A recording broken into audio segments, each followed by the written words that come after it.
Hey guys, welcome to 81 months of the Dao De Jing. We're a little bit behind here. I got a little bit held up with some activities at home, but in preparation for Chinese New Year. But now all of those things are taken care of, and so we will continue our reading of the Dao De Jing starting in chapter 3, because we left off in chapter 2 last time. Okay, let me see if I can move the screen around a little bit so that we display the first part of the text better. I'll just move myself out of the way. There we go. Okay, so chapter 3, very pivotal chapter, very famous chapter. We all know it and we all love it. Not esteeming experts will make it so people do not argue. In this first video, I'm just going to give you my general synopsis. Okay, this is my translation, my general synopsis at the outset, and then as we go through, the next several weeks, we are going to start to look at it in more detail from the perspective of other commentators, experts, past and present, etc., just like we've done with chapter 1 and 2 so far. Okay, so not esteeming experts will make it so people do not argue. Not valuing difficult to obtain items will make it so people do not steal. So let's just stop at these 2 points for a second. So, not esteeming experts. This is what I've made of 不详先. So, 不, it means not, don't. 商, 商, from what I've read, essentially means to treat somebody in a reverential way. Okay, so there may be other interpretations of this, but if we start there simply, then that'll be a good place to start. Xian is an expert. Okay, so in like Warring States period Chinese culture, there were many people who had interactions with local governments. So the basic idea of the Warring States is that there's this sort of semi-dynastic center of China called the Zhou dynasty, and essentially the way that they operate is as the hub of a central of federation, right? And the federation of countries surrounds the Zhou dynasty, and in a certain sense, this is just me. It's just my guess here, but in a certain sense, I think sort of provides the central kingdom a buffer, which protects them against, let's say, unfriendly ethnicities in the north and in the south. This is my personal sort of supposition here, but I want to say that I can't give you a 100% factual answer about whether or not that's really the case, but from a reading of Chinese history, that's sort of what I get from it. Okay, so these Xian, these experts, they are people who are interacting with government, and today, approximately the same kind of career would be filled by analysts, let's say geopolitical analysts, market analysts, et cetera, right? So this is the kind of experts that they're talking about. They might also be talking about scholars, et cetera, right? But the key point is that when you contextualize the Dao De Jing with other contemporary philosophy of its time, like the philosophy of Mo, or Moism, right? So Mo, he believed that experts, essentially technocrats, should basically be the people running the show politically, right? And so one of the things to consider is that the Dao De Jing wasn't written during a period where there was a lack of philosophical or political discussion, but instead where there was a great deal of philosophical and political discussion, and where there was argumentation about what would be the better way to regulate countries, right? And so these different little states, the Zhou dynasty had already sort of undergone a soft collapse at that point. And so these other little states, which are federated with them, are starting to vie for power, and they're starting to have military conflicts against each other, and things are not looking very good. So the answer of Mo, from Moism, is that these technocrats can help smaller states to defend themselves in order to balance the power, right? Whereas ultimately, let's say the legalists would have developed, let's say, the military academy and the state of Qi, which ultimately leads to the Qin, the first major dynasty which unified China, the Qin, right? So and Confucius gives another answer, right? Confucius, he tries to get the ear of the princes. The princes aren't really that interested in listening to him for the most part, and when they are, they are easily swayed by gifts from other countries who are trying to deceive them. So ultimately, Confucius, he ends up teaching his disciples, and the big picture of Confucianism is that the responsibility of a good society falls with the leader of a family, and the leader of the family, if they cultivate themselves well, then they set the path for their family members also to follow their lead, and in so doing, then even if the country is in disarray, or the countries are in disarray, it can still be a good world because all of the people are pitching in together to live ethical lives. Okay, Taoism, it's it believes also you should have an ethical life, right? Dao De Jing. It's not just the Dao Jing; it's the Dao and Virtue Jing, right? So in that regard, okay, yes, this is important, but the Taoism believes that convoluted morality is not the way. Okay, so 不赏贤, not to esteem experts, is probably taking a jab at an expert class who had started to go around and proliferate and in these different states. And there's a reason for that, right? The next line is 是民不正, right? So sure, to make someone do something, to to activate something, min, people, 不正, not contend, not fight with each other, not argue with each other. So, the basic idea is if you have an expert class, what happens? Well, we're kind of living in the same situation right now, if you think about it a little extra hard, right? So the expert class, obviously, they have different reasons for thinking that you should regulate the state according to different sets of rules. So at the very beginning, they contend with each other, right? This is the number one thing. And ultimately, in China, one of the things that happened once the dynastic system really took off was that the actual dynasties could basically control the country by playing experts off against each other. And so you can see this with things like debates between Taoists and Buddhists and Confucians and so on and so forth, right? So ultimately, this becomes a very, very complex social system. But Taoism understands this early and comes to the conclusion that basically all of these experts going around teaching these, petty princes how to organize their states against each other is probably ultimately leading to more problems than it is helping, right? So 不赏贤, 士民不为争,不争, right? This is, I think a pretty clear reading of that. I think it's a reasonable and stable translation and interpretation. So we'll move on to the next one. 不贵难得之货, 士民不为道. Okay, so not valuing 不贵. Now in modern, China, 不贵means not expensive, but here my personal belief is that it means not placing value in. 贵 means valuable. It means noble, as in like a member of the nobility.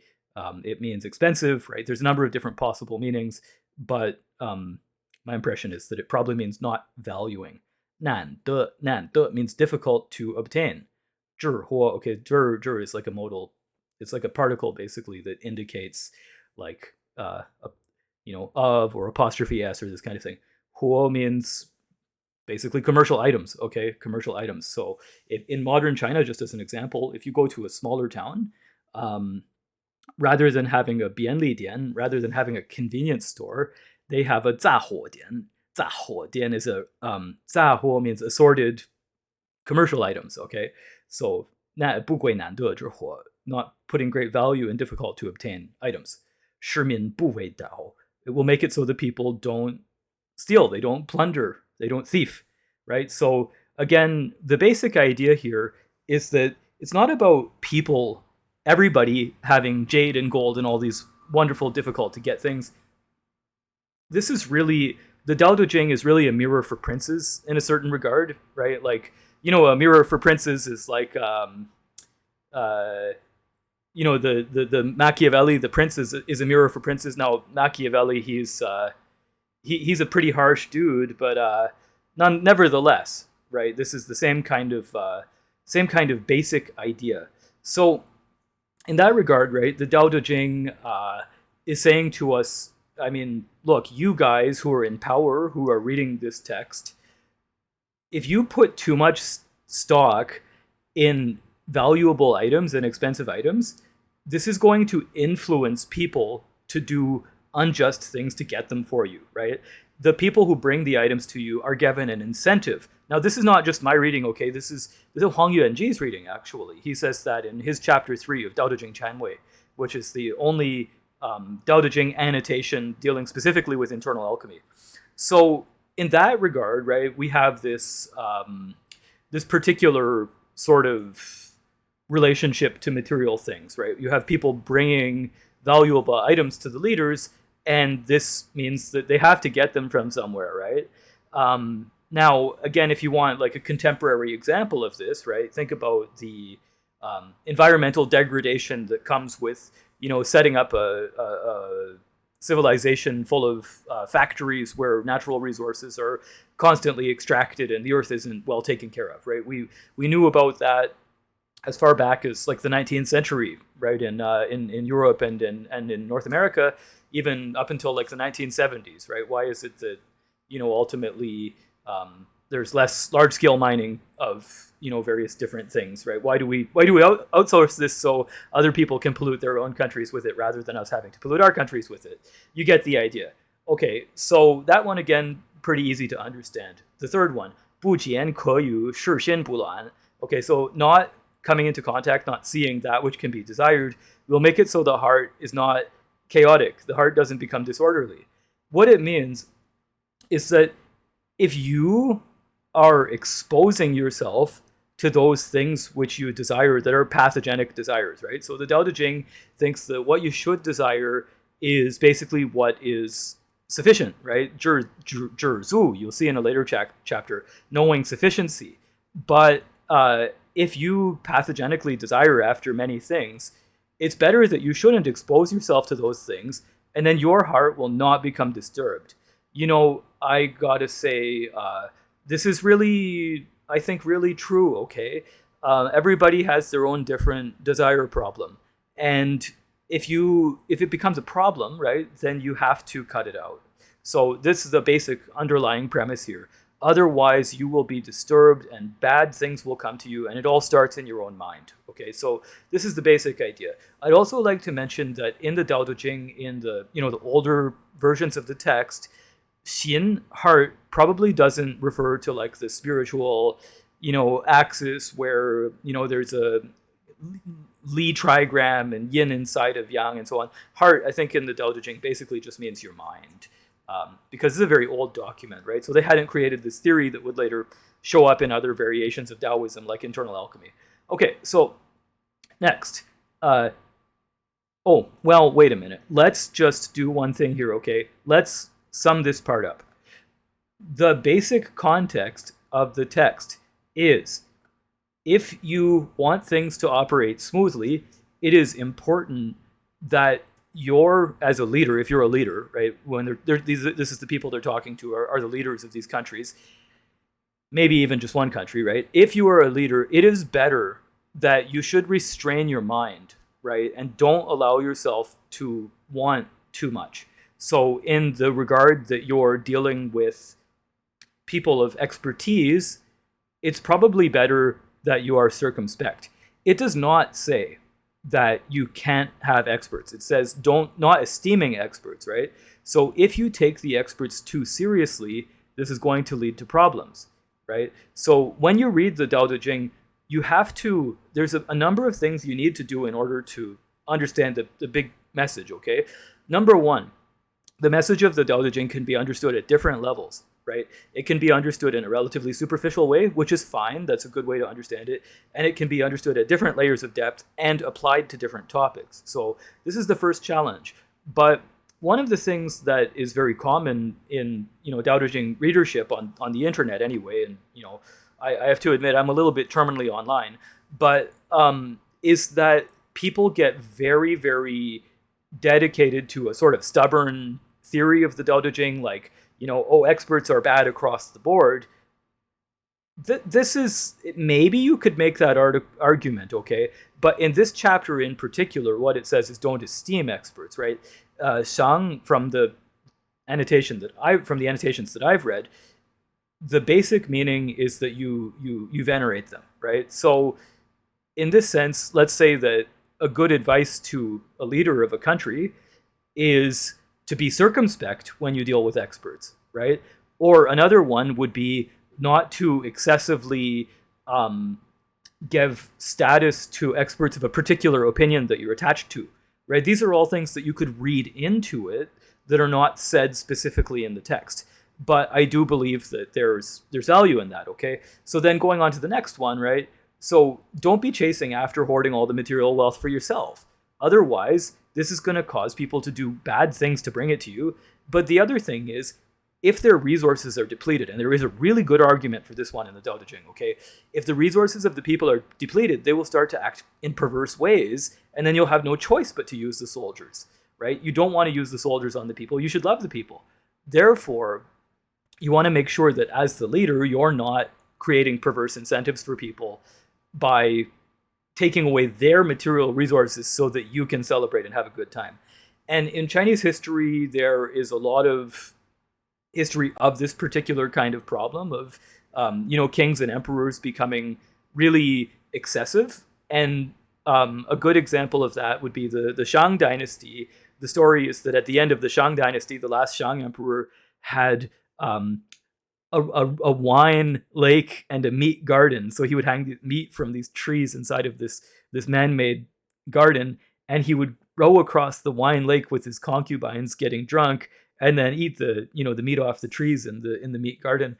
It sounds kind of gross, to be perfectly frank, but the saying is that he took his eyes off managing the state, and he was just happy with these concubines, and also doing other fiercely cruel things.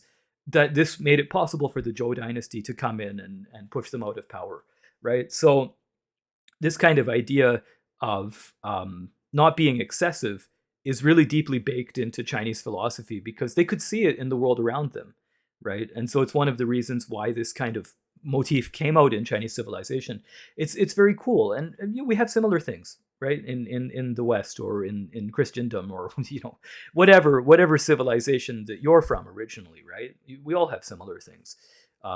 Not being excessive is a good lesson, and we can learn that by watching history, by watching the present, and that's good. Okay, so overall we have these main two ideas that tie into not coming into too much contact with those things which you desire in a pathogenic way, right? Which make your heart go crazy. So that's sort of like a little idea bubble, right? And I've seen the argument made that the Dao De Jing separated into these different sections, like 1, 2, 3, 4, whatever, is not necessarily how the text was originally meant to be taken. And it could be, in fact, that it's just sort of a continuation, right? Where it's just like one scroll or maybe a couple scrolls, and where the separation isn't so clearly delineated between 1, 2, 3, 4. So it could be the case that this is directly attached to section 2, right? The end of section 2, which is also about the activity, of the sage, right? But anyway, that's just food for thought. Okay, so the next part, the regulation of the sage is to void the heart, fill the belly, soften the will, and strengthen the bones.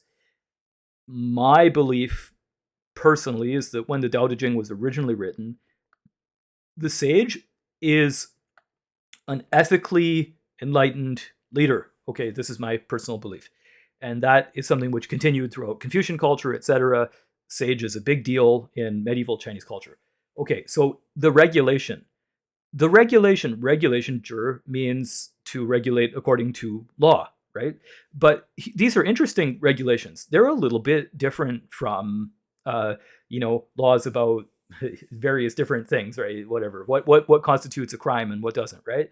It says, 虚其心, empty the heart, right? Empty the heart would mean empty the mind of its excessive thought and excessive desire, right? In this chapter, there's two implications. One is not esteeming experts, and two is not chasing after that which you desire, right? And then the financial, or the part about the 难得之货, right? These difficult to obtain items falls into not following after your desire. So empty the heart. Well, this applies in two directions, right? One direction, it applies to the leader of the society, and the other direction, it applies to the people of the society. And so the people of the society should have few worries, right? They should basically be free and happy. Um, sure, Chief, fill the abdomen. Okay, fill the abdomen. Now, listen, I'm intentionally not viewing this from the meditation perspective. You can take the Dao De Jing to be a meditation text. You can take it even to be, to be related to martial arts, etc., etc. But let's just talk about what the text probably means. Sure, Chief Wu probably just means fill the abdomen, right? The most direct surface level interpretation of it is make sure the people are sufficiently fed. But I would also argue that it's another way to say make sure that sufficient provisions are made, right? So people have a sufficient amount to be able to feed themselves, to be able to take care of themselves, and you yourself also have a sufficient amount, not excessive, but not lacking, right? This would be, I think, in keeping with the general trend of the text. 弱气质, okay, weaken the will or soften the will. Will could be the will of the people. That might sound, it does sound maybe a little bit cynical, but having said that, it could also mean weaken your own will, right? Make it so that you don't chase so hard after the things that you desire. How many people have been put on death ground as a result of chasing after their powerful will to get what they want? Right? It's the tragedy of humanity. Okay, it's so sad, and it happens over and over and over again because it's part of human nature to have an iron will and chase after what you want and never give up, even if it means that millions of people have to die. So weakening the will, this could be a good thing in some contexts, right? And strengthen the bones. I take strengthen the bones to mean that, number one, the leader has resolve, they're stable, they don't go to excess, they know what the core of the society is and what it needs, they understand how to protect the society, they understand how to provide for the society. So that would be one meaning. Another meaning would be make sure that the people of the society they have a sufficient amount of gumption, right? And the people of that society don't include only the peasant farmers. They also include people in government roles. They also include people in merchant roles, right? We're talking about a text that's designed for a society. It's not designed just for, one person, right? It's designed for these people in power to look at. But this could be applied across many different parts of society. So if you consider it from that perspective, right? Stabilize people at their core. You see this word bones sometimes in the Dao De Jing. You also see the word gu, which means core, right? The idea is that you have stability in the center of your being, which allows you to have the resolve to undertake those actions which need to be taken. And it means you're tough and you're not afraid. But at the same time, what's acted on is necessity. It's not the strength of the will, right? This is the key point. The not willfulness, but acting on the necessity. Okay. Always make the people without knowledge and without desire. Okay, so what this probably means is basically whatever you guys are getting up to in government is not something that the people necessarily have to know about. The people without desire, right? Don't let the people believe that by taking up perverse incentives, they can get special treatment, right? And so on and so forth, right? Now, having said that, I understand in a modern society, this is a very, very contentious idea. But let me make a pitch, okay? And then I'm gonna play devil's advocate, and then I'm also going to criticize the idea. So here's my pitch. If you live in a large country, or really any country, doubtless your country has intelligence service. And that intelligence service, one of their main jobs, is to prevent your country from being compromised by outside sources, right? Malevolent outside sources. And malevolent inside sources, perhaps to some extent, right? And these intelligence agencies are given different designations according to civil and also military affairs. And a lot of their work has to be done secretly. Now, these organizations can go too far, right? We see this frequently, unfortunately. But at the same time, it would be hard to imagine a country with strong enough national security to survive its neighbors, not and also the global economic system in general, without one of those organizations. It's very, very hard to imagine a country being able to function. The Secret Service or intelligence or whatever you call it has to have confidential information, which is not known by people. The government has to have confidential information, which is not known by people. Okay, let's say you don't like that version. Okay, so maybe you're an anarchist. Okay, well, there's going to have to be things that are kept secret because, in general, right? Because there are people who will behave malevolently, and it is necessary to stop them from being able to abuse people who are in a position of weakness. There's no choice about that, right? So I believe personally that the Dao De Jing is really actually saying people who are not within the inner circle of government should not be allowed to know about what goes on in government, right? You should keep them simple, right? You should keep them on the farm approximately. I think that's what they're saying. I will critique that by saying that in a modern society, this would not work. And Taoism, when people have attempted to apply it to government in the past in China, did not work. There was a Taoist country for a brief period of time in Sichuan province, run by the Heavenly Teacher sect. There was also Jiang Jui, who attempted to do the same thing through rebellions. Ultimately, they were put down. And being put down or being co-opted, right, because those two sects had different ultimate results, is a sign that they weren't able to withstand outside pressure. So no matter how good their theocratic state was, they weren't able to withstand outside pressure from these major generals like Cao Cao. Okay, so Taoism probably doesn't work politically on a state level. But having said that, this doesn't preclude you from using Taoism in your life. Okay. I think that generally speaking, the Dao De Jing is a document of its time. It was written, who knows, 2,500 years ago maybe, and it anything you can't imagine, you can't say and you can't do. So let's give them the benefit of the doubt and understand that they had never imagined concepts like democracy, right? They had never imagined concepts like open society, right? This is not in their purview. And they had not even imagined the Chinese dynastic system. So you can't even judge it from that direction. You have to be fair to what's actually going on in the society at that time and what they've come to know through their knowledge. The beauty of books like the Dao De Jing is that they go into the broader collection of human knowledge, which have helped us, hopefully, to become more just over time. And whether or not that's the case, I leave that to you to decide. Okay, the next part. 是否知者不敢为也. Okay, so those people who know this, they will not take brave action. That's one way to look at it. 不敢为, I kind of struggle with this. So 不敢 means not brave, 为 means action.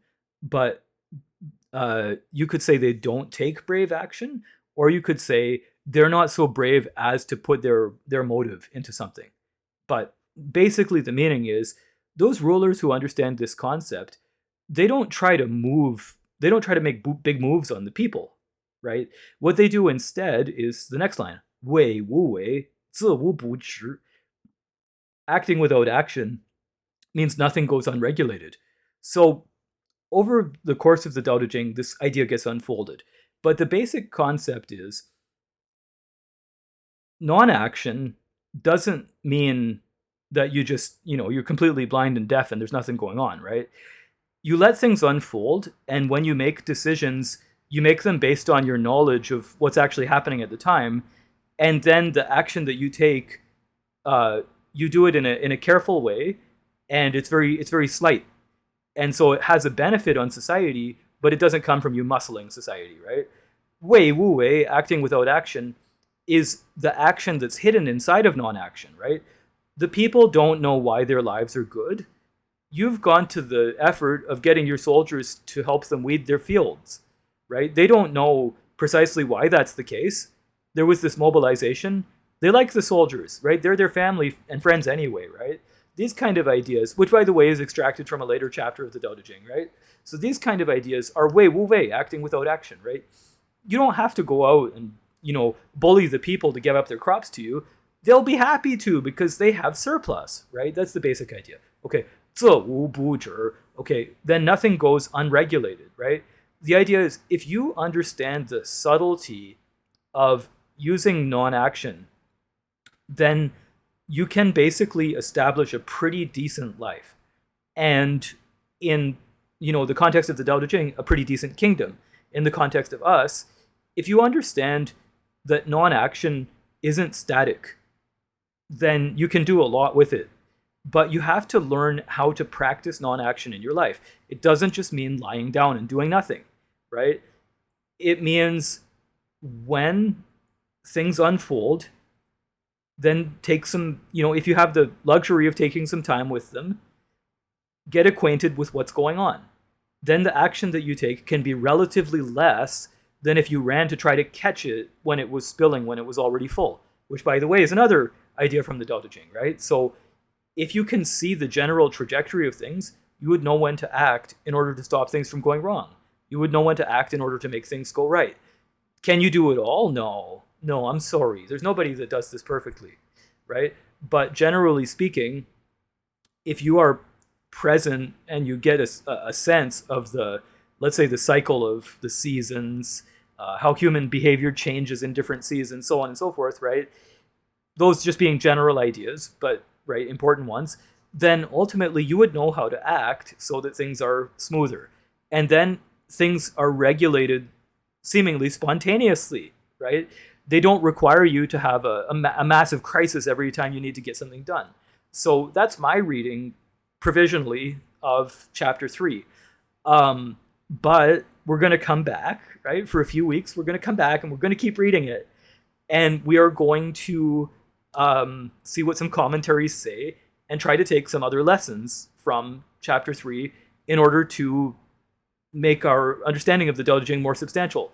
Now, having said that, we are in the, we've just finished the second last week of the chapter 3 class that I've been offering about the Dao De Jing from the perspective of, a slightly deeper reading of various annotations and about internal alchemy and stuff like that. I will link some of the courses in the description, and if you would like to watch the videos of them, you're more than welcome to join. Month 4 or chapter 4 will be starting. I mean, right now it's January 25th, 2026, and so chapter 4 will be starting in a couple of weeks. If I happen to make a video around when it comes out, I will drop the link in, and you'll be able to sign up if you want to. Okay, so thank you very, very much for watching, and see you in the next one.